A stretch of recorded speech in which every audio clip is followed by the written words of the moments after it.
안녕하세요. 105일 청소년 문화의 집입니다. 이번 놀이 프로그램 11월 105데이의 주제는 환경인데요. 환경과 관련한 지식들도 쌓아보고 재밌는 체험 프로그램도 함께 진행해 보겠습니다.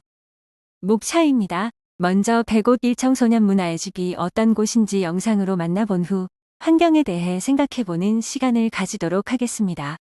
또 비건과 일회용 플라스틱이 환경과 어떤 관련이 있는지 알아보고 비건 쿠키와 허니밀랍랩을 만들어 보겠습니다. 105일 청소년 문화의 집이 어떤 곳인지 청소년 여러분들은 알고 계신가요? 여기 105 지역 청소년인 힘찬이와 꿈찬이가 105에서 특별한 공간을 찾고 있다고 하는데요. 영상으로 바로 만나보겠습니다. 안녕하세요. 우리는 시흥시 105대 살고 있는 힘찬이, 꿈찬이입니다. 저희는 105동에 거주하는 청소년입니다. 저희와 같은 105 지역의 청소년을 위한 공간이 있을까요? 우선 와이파이는 빵빵했으면 좋겠고, 다양한 놀거리들과 청소년이 할 수 있는 프로그램이 있었으면 좋겠어요.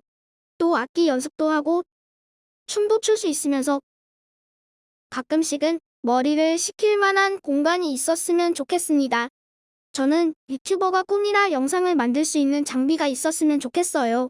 동생이 초등학생인데 같이 와서 할 게 있었으면 좋겠어요. 저희가 원하는 문화의 집 있나요?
이렇게 백오질 청소년 문화의 집에 대해 알아보았는데 어떤가요?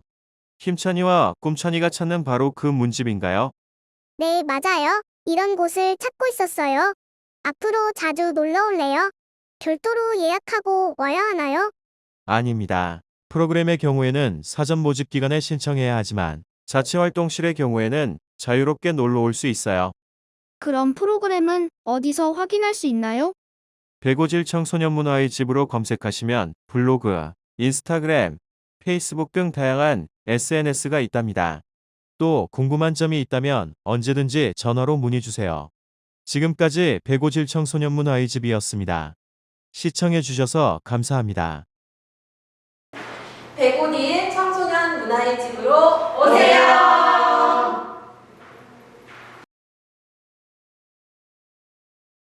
101 청소년 문화의 집이 어떤 곳인지 잘 알게 되었나요? 이제 환경에 대해 함께 이야기를 나누어 보겠습니다. 잠깐 5분 정도 영상을 멈추고 환경에 대해 생각해 볼까요? 환경에 대해 생각하다 보면 여러 단어들이 떠오를 거예요. 심각한 환경오염, 지구, 하늘, 땅. 그중 비건과 플라스틱도 떠오를 텐데요. 우리는 오늘 그중 비건과 플라스틱에 대해 알아보는 시간을 가지려고 합니다. 비건과 플라스틱이 환경오염과 어떤 관련이 있을까요? 먼저 온실가스 및 지구온난화에 대해 알아보겠습니다. 우리가 살아가는 지구는 어떻게 긴 기간 동안 비슷한 기온을 유지할 수 있는 걸까요? 태양으로부터 받는 에너지는 지구의 대기층이 없다면 그대로 우주로 반사되는데요. 이 경우 지구 표면의 온도는 약 영하 20도까지 떨어진다고 해요. 대기 중 여러 기체들이 태양 에너지를 지구에 잡아더 지금과 같은 온도를 유지하는 것이죠. 이 현상을 바로 온실효과라고 하며 온실효과를 일으키는 기체들을 온실기체 혹은 온실가스라고 합니다. 이 중 온실가스에서 가장 많은 양을 차지하는 기체가 바로 이산화탄소예요. 온실가스가 증가하면 어떻게 될까요? 지구의 평균 온도가 점점 높아지는 지구온난화 현상이 일어나겠죠? 지구온난화 현상이 일어난다면 환경에는 어떤 문제들이 일어날까요? 첫째, 폭염과 가뭄으로 인해 전 세계 곡식에 심각한 영향을 줘요. 둘째, 빙하가 녹으며 해수면이 상승하게 돼요. 셋째, 생태계의 균형이 깨지게 되며 많은 곤충들과 동물들이 멸종하게 됩니다. 그럼 이쯤에서 육식과 이산화탄소는 무슨 상관이 있나 궁금할 거예요. 음식을 만드는 과정에서는 이산화탄소가 배출되는데요. 아래 그림을 보면 음식에 따른 이산화탄소 배출량 순서입니다. 고구마, 토마토에 비해 양고기, 소고기의 배출량이 훨씬 높은 걸 알 수 있죠? 또 음식을 먹었을 때의 탄소 배출량과 자동차로 달린 탄소 배출량을 비교해 놓은 표도 있어요. 이 표에서도 양고기와 소고기가 우유나 콩에 비해서 훨씬 높은 것을 볼 수 있답니다. 이러한 문제들 때문에 육식을 피하고 식물을 재료로 만든 음식만을 먹는 사람을 비건이라고 해요. 극단적 채식주의자인 프루테리언부터 평소에는 비건이며 상황에 따라 육식을 하는 플렉시테리언까지 비건에도 여러 종류가 있답니다. 비건, 어려운 것만은 아니죠? 비건 음식이 맛없을 거라는 편견은 오늘 쿠키를 만들며 없어질 거예요. 다음은 일회용 플라스틱 관련해서 얘기를 나눠볼게요. 우리 주위에서 플라스틱 많이 사용하죠? 편리하기도 하고요. 그런데 이 편리한 플라스틱이 환경에는 아주 안 좋다는 거 여러분 알고 계셨나요? 1950년대에 100만 톤이던 전 세계 플라스틱 제품은 현재 약 3억 만 톤이라고 하고요. 2017년 발표된 연구에 따르면 2015년까지 전 세계에서 버려진 플라스틱의 양은 63억 톤이라고 해요. 어마어마하죠? 1년에 바다로 버려지는 플라스틱 쓰레기는 480만에서 1270만 톤이나 된다고 해요. 바다를 아프게 하는 물질들의 60에서 80%는 플라스틱 쓰레기라고 합니다. 이대로 가다가 2050년 바다에는 물고기보다 플라스틱이 더 많아질 수도 있다는 사실. 바다에 플라스틱 쓰레기가 버려지는 게 우리랑 무슨 상관이냐고요? 플라스틱은 바다에 떠돌아다니며 점점 작아지게 되는데 이 조그마해진 플라스틱을 바다에 사는 플랑크톤이나 물고기가 먹게 되고 또 그 위 상위 포식자가 플라스틱을 먹은 플랑크톤이나 물고기를 먹고 결국 인간의 밥상에도 그 물고기들이 올라오게 되겠죠?